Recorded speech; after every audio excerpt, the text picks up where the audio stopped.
بسم اللہ الرحمن الرحیم۔ معزز سامعین کرام، السلام علیکم۔ سامعین، آج کی گفتگو قائد اعظم محمد علی جناح کی زندگی کے دلچسپ اور سبق آموز واقعات پیش خدمت ہیں۔ قائد اعظم محمد علی جناح کی یادیں ہمارے لیے قیمتی سرمایہ ہیں۔ انہی یادوں کو شمار کرنے کے لیے نوابزادہ محمود علی خان کی کتاب عظیم قائد، اس کتاب کے مصنف جوانی میں قائد اعظم سے ملے اور ان سے بے حد متاثر ہوئے۔ تحریک پاکستان میں بطور ورکر حصہ لینے والے محمود علی خان نے جذباتی انداز میں اپنے محبوب لیڈر کے بارے میں ذاتی معلومات جمع کی جو اس قابل ہیں کہ نئی نسل کے سامنے لائی جائیں، کیونکہ جس شخصیت سے محبت اور عقیدت ہوتی ہے اس کے بارے میں ایسی معلومات ہمیشہ شوق سے سنی اور بیان کی جاتی ہیں۔ جناب محمود علی خان لکھتے ہیں، قائد اعظم محمد علی جناح 25 دسمبر 1876 کو کراچی میں پیدا ہوئے۔ آپ کا نام خاندانی روایات کے مطابق ان کے ماموں جناب قاسم موسیٰ نے محمد علی رکھا۔ والد کے نام کی رعایت سے محمد علی جناح بائی ہو گیا۔ بیرسٹری کی سند لینے سے پہلے لندن میں قائد اعظم نے بائی کا لفظ حذف کر دیا اور صرف محمد علی جناح رہنے دیا۔ ویسے جناح کے لغوی معنی قوت بازو کے ہیں۔ قائد کی والدہ دراز قد اور خوبصورت خاتون تھی۔ ان کا اصل نام شیریں بائی تھا اور انہیں پیار میں مٹھی بائی کہتے تھے۔ ان کے جد امجد ایرانی امراء میں سے تھے جو آغا خان اول کے ساتھ ایران سے ہجرت کر کے ہندوستان آ گئے تھے۔ قائد اعظم محمد علی جناح کھیل میں کرکٹ، بلیئرڈ اور شطرنج کے شوقین تھے۔ پھولوں میں گلاب اور کارنش پسند تھے اور درختوں میں صنوبر کا درخت پسندیدہ تھا۔ پسندیدہ ڈرامہ نگار شاعر شیکسپیئر اور شیلے تھے۔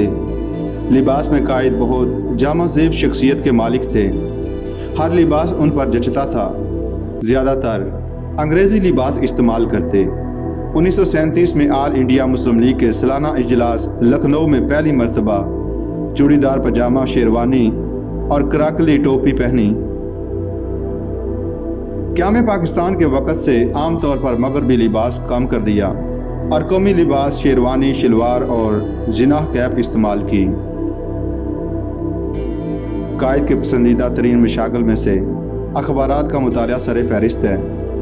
وہ ساری دنیا سے اخبارات منگواتے، ان میں سے اپنی دلچسپی کی چیزیں تراشتے، پھر ان کٹنگز پر ضروری نوٹ لکھتے اور ان کو فائلوں میں چپکاتے۔ بعض اوقات گھنٹوں وہ اس کام میں گزار دیتے۔ اس طرح وہ دنیا بھر کے حالات سے باخبر رہتے تھے۔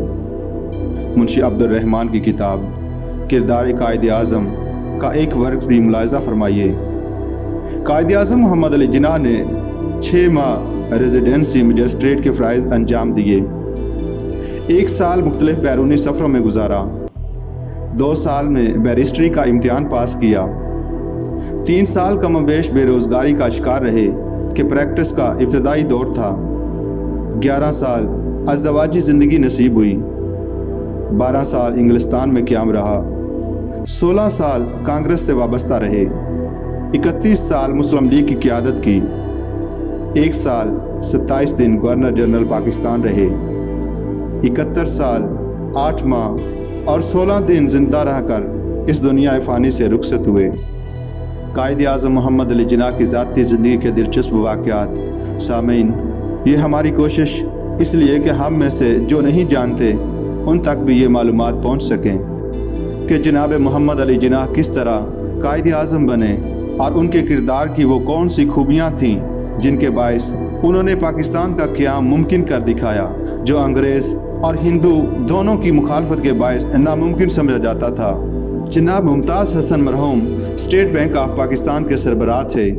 وہ قائد اعظم سے اپنی ملاقاتوں کے بارے میں لکھتے ہیں، ہندوستان کے سیاسی حلقوں کے حوالے سے اکثر سننے میں آیا ہے کہ جناب محمد علی جناح کی طبیعت آمریت کی طرف مائل تھی اور وہ دوسروں کی بات سننا گوارا نہیں کرتے تھے۔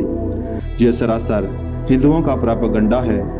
میں سمجھتا ہوں کہ قائد اعظم کی شخصیت پر اس سے بڑا بہتان تراشا نہیں جا سکتا، کیونکہ قائد تو سرتاپا جمہوریت تھے اور مخالف کی بات سننا اور اس پر غور کرنا جمہوریت کا خلاصہ ہے۔ وہ لکھتی ہیں کہ مجھے یاد ہے کہ ایک موقع پر میں نے ان کی رائے سے شدید اختلاف کیا۔ یہ ایک مالی معاملہ تھا اور میرا خیال تھا کہ میں سچے دل سے جو بات کہہ رہا ہوں وہی فائدہ مند ہے۔ میں بحث کرتا چلا گیا۔ قائد اعظم بھی مجھ سے بحث کی، اور جب میں نے آخر میں مؤدبانہ عرض کیا کہ میں ان کے نقطۂ نظر کا حامی نہیں ہو سکتا تو ان کے ماتھے پر بل تک نہ آیا۔ وہ کہنے لگے، آپ کو اختلاف رائے کا حق حاصل ہے۔ ممتاز حسن نے قائد کے حوالے سے بہت دلچسپ واقعات لکھے۔ قائد اعظم کی طبیعت ظرافت کے عنصر سے خالی نہیں تھی۔ 1948 عیسوی میں جب لندن سے واپس آتے ہوئے ان کا جہاز لیبیا کے ہوائی اڈے العدم پر اترا تو اس کا تذکرہ کرتے ہوئے انہوں نے مزاحیہ انداز میں مجھ سے کہا کہ مجھے لیبیا کا سیاح کہلانے کا حق ہے کیونکہ میں نے کچھ وقت اس کی سرزمین پر گزارا ہے۔ اسی طرح ایک بار قائد مختلف ملکوں کے کسٹمز کے محکموں کے متعلق تذکرہ کر رہے تھے۔ انہیں اپنا ایک پرانا واقعہ یاد آ گیا۔ کہنے لگے، ایک مرتبہ میں ایک فرانسیسی کسٹم آفیسر کے سامنے اپنے اسباب کی تفصیل پیش کر رہا تھا۔ اس میں سگریٹوں کے کچھ پیکٹ تھے۔ کسٹم آفیسر نے کہا کہ ان پر آپ کو کسٹم ڈیوٹی دینا ہوگی۔ میں نے کہا کہ یہ سگریٹ میرے پینے کے ہیں اور اس پر کسٹم نہیں بنتا، مگر وہ نہ مانا۔ اس پر میں نے دیکھتے ہی دیکھتے سگریٹ کے ڈبے اس کے ہاتھ سے لے کر جنگلے کے باہر پھینک دیے اور کہا کہ قانونی طور پر اب میرے پاس نہ تو سگریٹ ہیں اور نہ مجھ سے کوئی کسٹم ڈیوٹی وصول کی جا سکتی ہے۔ اگر آپ کو شوق ہے تو یہ پیکٹ خود اٹھا لائیں اور سگریٹ خود پی لیں۔ کسٹم آفیسر حیران رہ گیا کیونکہ جس چیز پر وہ کسٹم ڈیوٹی وصول کرنا چاہتا تھا وہ میرے پاس تھی ہی نہیں۔ اسی طرح ممتاز حسن لکھتے ہیں، اسی طرح اکثر اوقات قائد اعظم محمد علی جناح کی شخصیت محمد علی جناح کی ذاتی زندگی پر چھائی رہتی تھی۔ اس ایک ہی شخص میں موجود دو شخصیتوں کا احساس جس قدر مجھے 1948 عیسوی کی آخری ملاقات کے دوران میں ہوا، اس سے پہلے کبھی نہیں ہوا تھا۔ قائد اعظم نے مجھے ایک سرکاری کام کے لیے بلایا۔ جب تک سرکاری کاغذات ان کے سامنے رہے انہوں نے مجھ سے محض اسی معاملے پر گفتگو کی، میری تجویز پر کڑی نکتہ چینی کی، ایک سوال کے بعد دوسرا، دوسرے کے بعد تیسرا، غرض یہ کہ سوالات کی ایک بچھاڑ کر دی۔ آخر جب پورے طور پر مطمئن ہو گئے تو کاغذات پر دستخط کر دیے۔ پھر قائد کے چہرے پر فی الفور تبسم نمودار ہوا اور انہوں نے اس ملاقات میں پہلی بار میرا مزاج پوچھا، پھر ہنس ہنس کر باتیں کی اور بڑی شفقت سے رخصت کیا۔ مجھے محسوس ہوا کہ میں نے ایک ہی ملاقات میں قائد اعظم محمد علی جناح، گورنر جنرل پاکستان کو بھی دیکھا اور ان سے پہلے اور ان سے بہت ہی مختلف ایک اور انسان یعنی مسٹر محمد علی جناح کو بھی، جو اپنے جونیئرز اور پرانے مداحوں سے اس قدر محبت سے پیش آتا تھا۔ البتہ یہ ایک حقیقت ہے کہ ان کی ذاتی زندگی ان کے سیاسی زندگی میں چھپ گئی اور محمد علی جناح مشکل ہی سے قائد اعظم کے اندر سے باہر آتے تھے۔